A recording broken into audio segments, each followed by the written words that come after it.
আগে এই ভিডিওটা দেখো, তারপর আমি কিছু বলতেছি। চিল্লাস না তুই, যত হইতান তোরে আমি রিভাইভ দিন না। তোর লাগে পেরাই না, তোর লাগে কত কম দেখাইলা কথা না কইলি তো আমার কি, আমার তো ভালো। কি মনে করছো এত সহজ? হ্যাঁ, বিকাশ নাম্বার দিতেছি, তুমি দিয়া দাও, আমি রিভাইভ দিতেছি। বাবুরে বউ, ও বাবুরে বউ, আইসে আমার বাবুর আব্বু। হ্যাঁ, তুমিও দিয়া দাও, আমিও দিয়া দিই, হিসাব বরাবর। কিনা দিলাম। সে কবে দিছে ওইটা এখনো থাকে? তুমি দিয়া দাও, আমিও দিয়া দিই। আচ্ছা দিতেছি। ওরে ওরে ওরে, লক্ষ্মী বোঝেন আমার নাম, রিভাইভ না, রিভাইভ না।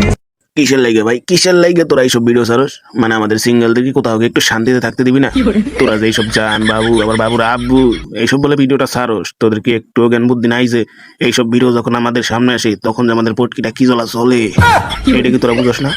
চালা শান্তিতে একটু টিকটক দেখি, তার মধ্যে জান বাবু, বাবুর আব্বু, বেবি, তোদেরকে কি করেছে জানো? তাদেরকে কি করা উচিত? পদ্মা সেতুতে নিয়ে যেয়ে ওখান থেকে পদ্মা নদীতে টুস করে ফেলে দেওয়া উচিত।